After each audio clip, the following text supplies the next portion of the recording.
punya konsep ideologi yang berbeda dengan kita. Kalau mayoritas umat Islam di dunia Asy'ariyah Maturidiyah, konsep tauhidnya tentang ketuhanan itu sifat 20. Kalau Asy'ariyah ya sifat 20. Kalau Wahabi konsep tauhidnya tauhid dibagi 3. Ada tauhid rububiyah, tauhid uluhiyah, tauhid asma wa sifat. Tauhid rububiyah dan uluhiyah ini untuk mengkafirkan umat Islam yang melakukan istighatsah, tawassul dan tabarruk. Jadi orang yang beristighatsah, bertawassul dan bertabarruk itu syirkan akbar. Jadi bukan bukan asghar tapi akbar. Syiriknya syirik akbar. Itu orang yang beristighatsah, bertawassul dan bertabarruk dianggap syirik akbar oleh mereka. Kemudian tauhid asma wa sifat ini untuk menyesatkan dan mengkafirkan mayoritas umat Islam yang akidahnya tanzih. Tanzih itu artinya menyucikan Allah dari menyerupai makhluk dan menyucikan Allah dari membutuhkan tempat dan arah. Karena Wahabi beriktikad Tuhan itu wajib bertempat. Tempatnya ada di Arsy. Setiap pukul 3 malam turun ke langit pertama di dunia.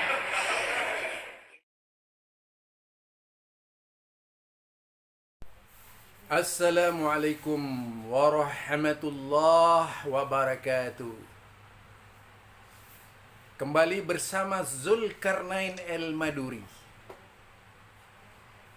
Namun sebelumnya kami mohon kepada seluruh pecinta sunnah Nabi, gerakan dakwah sunnah, gerakan anti bid'ah, jangan lupa subscribe, karena itu akan memberikan motivasi untuk lebih menggerakkan sunnah-sunnah Nabi.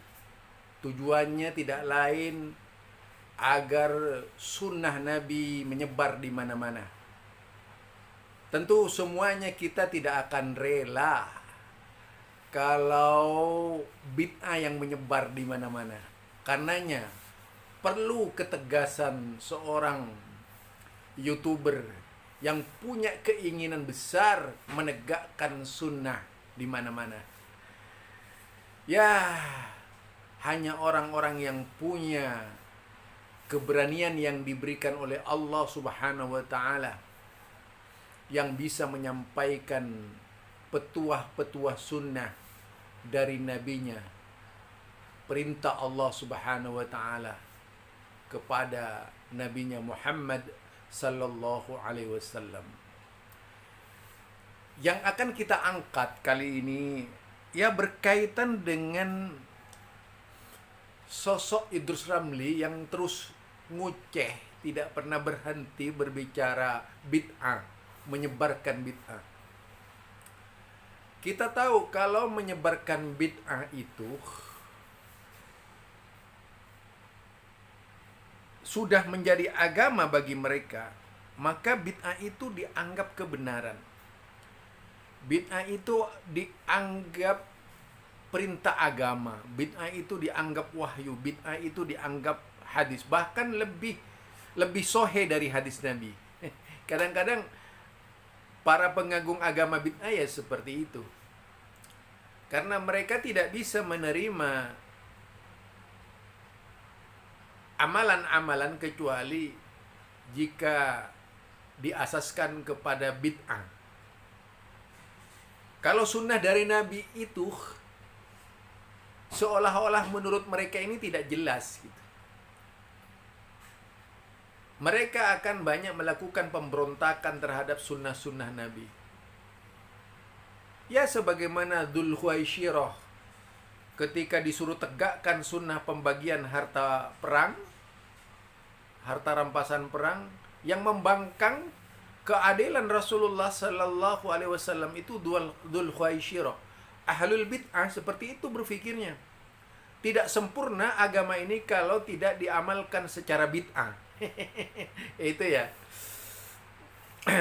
Yang lucu itu saudara, ketika berbicara sifat 20, nah seperti yang tadi jadi awal pemikiran Idrus Ramli, sifat 20 itu dikatakan akidahnya mayoritas. Sejak kapan ya ada sifat akidah sifat 20? Memangnya seluruh nabi itu sifat 20 akidahnya? Itu gobloknya ya. Kalau kita ingin memahami agama seperti itu, gitu.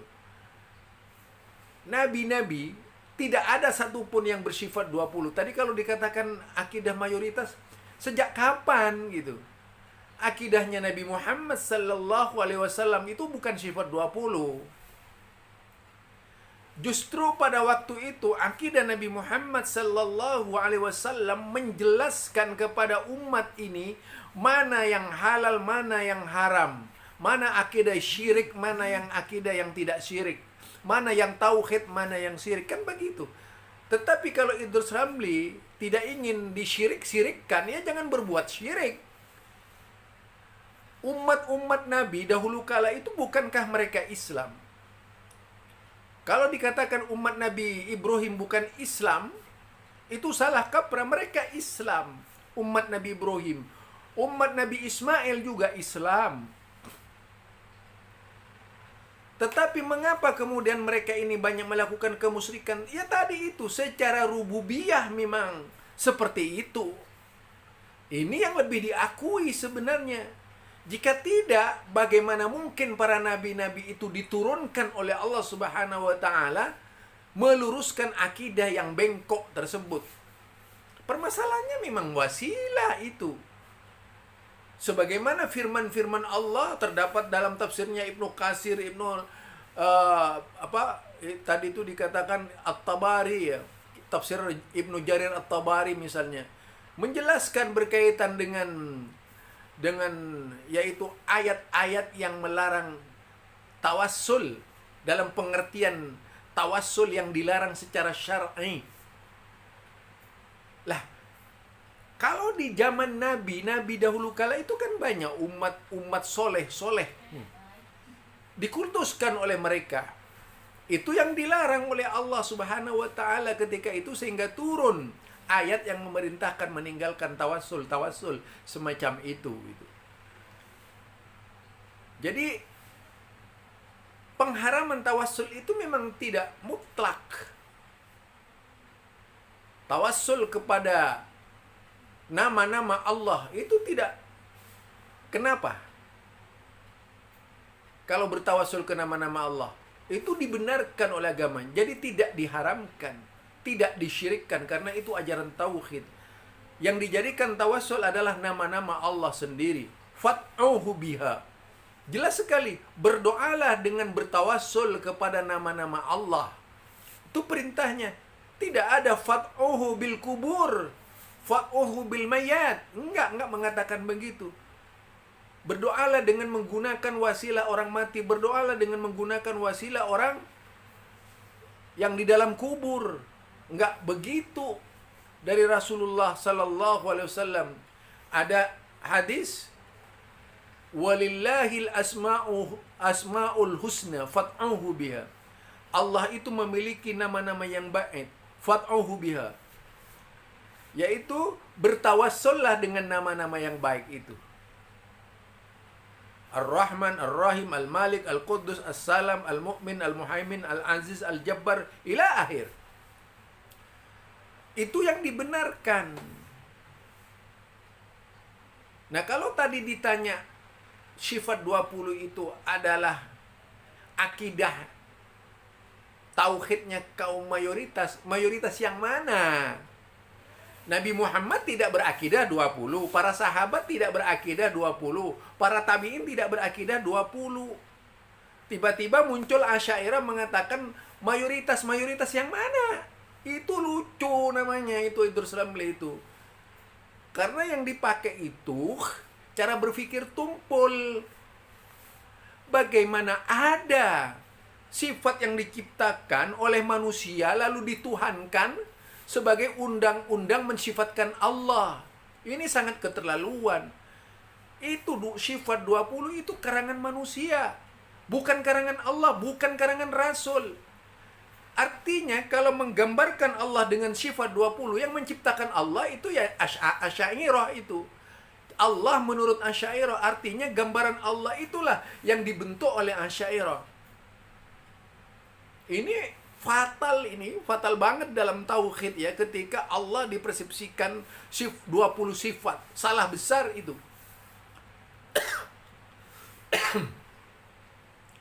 Kenapa saya katakan salah besar? Bayangkan saja, Allah itu diwajibkan, karena di dalam kitab Aqidatul Awam kan sifat wajib bagi Allah. Jadi menjadi keharusan. Lah kalau sifat wajib bagi Allah, yang mewajibkan bagi Allah sifat seperti itu siapa?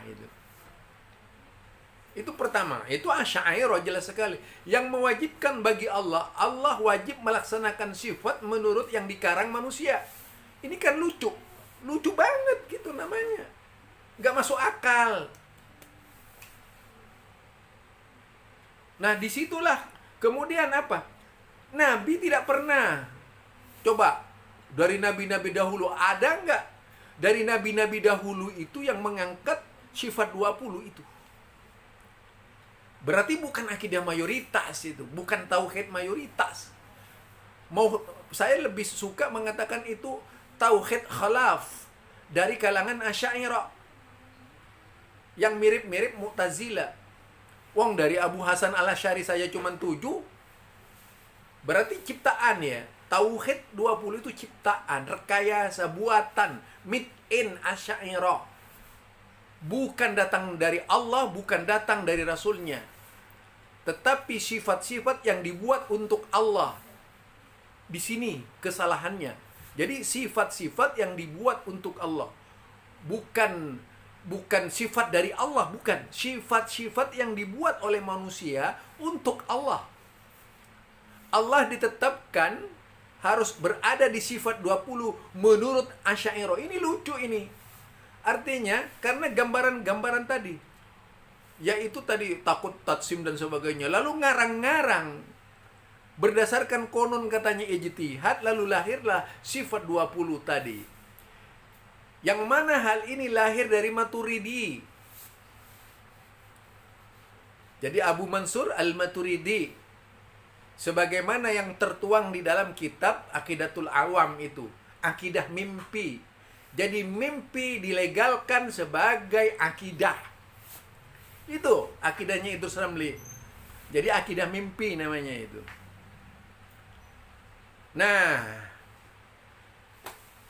kalau dikatakan ada rububiyah, ada uluhiyah, ada asma as-sifat, itu bukan baru dalam perkataan ulama-ulama tafsir. Jika dibuka Al-Quran, kita temui itu dalam berbagai macam tafsir sebelum lahir Muhammad bin Abdul Wahab.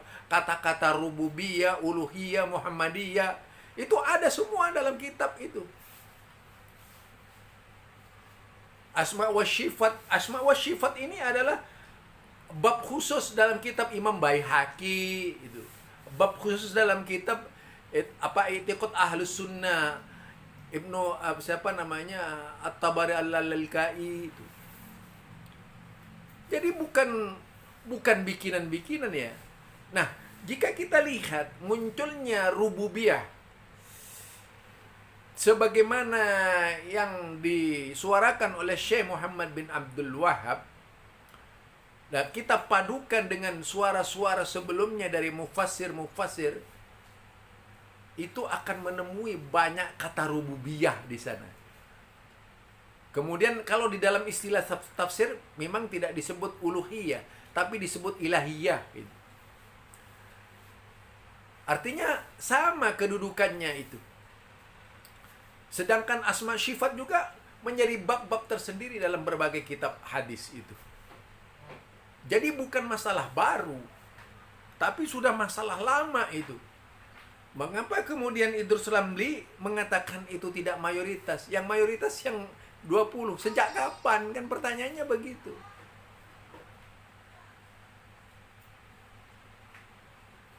Ya, sifat 20 itu sejak kapan? Kan begitu kita itu. Jika mau mengangkat kasus semacam itu, sejak kapan ada sifat 20? Iya kan? Coba dijawab tuh, sejak kapan dikatakan mayoritas? Sejak kapan mayoritas? Jadi jangan konyol lah pertanyaannya itu, jawabannya itu. Bahwa sifat 20 sifat mayoritas. Sejak kapan wong Nabi tidak pernah bersifat 20? Para sahabat tidak sifat 20, para tabiin tidak sifat 20 dikatakan mayoritas. Itu omong kosong itu. Apa yang dikatakan oleh Idrus Ramli? Coba buktikan dari mana letak mayoritasnya itu. Jadi jangan umat itu dicekokin dengan kebohongan-kebohongan lah. Ini ya dari saya kalau ingin berbicara sifat 20.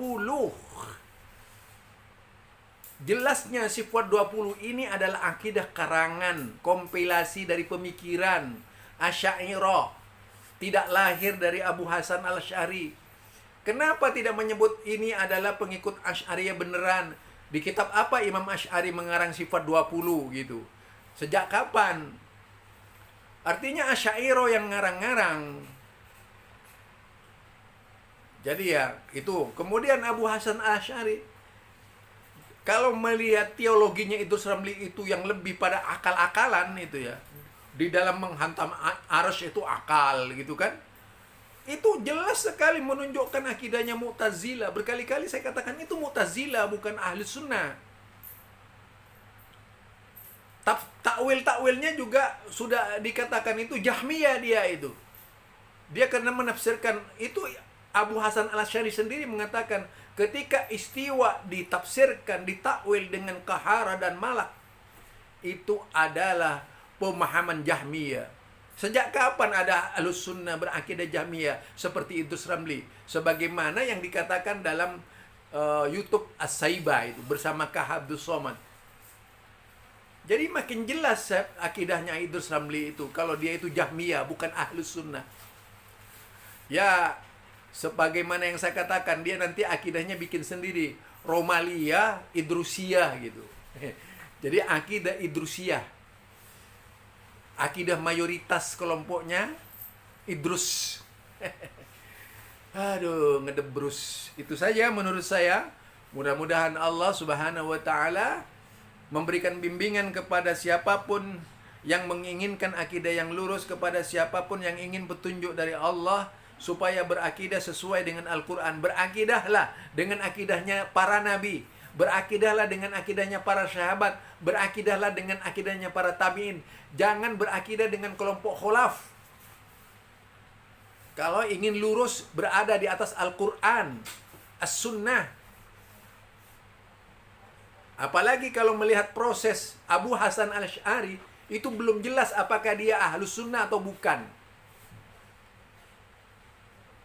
Karena dia itu 40 tahun berada dalam dunia Mu'tazilah. Kemudian ditambah lagi 20 tahun Kullabiyah. Jadi tidak jelas di mana akidahnya dia. Jadi kalau mau berbicara ilmiah, buktikan saja kalau dia Ahlus Sunnah. Kitab apa yang dipakai tobatnya Abu Hasan Al-Asy'ari? Kapan kembalinya? Dari siapa pernyataannya? Saya ingin tahu. Kalau ujung-ujungnya dia menggunakan kitab Al-Ibana, ya, buktikan saja dia itu bertobat. Kenapa kitab Ibana nggak dipakai oleh mereka? Ya, itu saja dari saya. Subhanakallahumma wa bihamdika asyhadu an la ilaha illa anta astaghfiruka wa atubu ilaik. Assalamualaikum warahmatullahi wabarakatuh.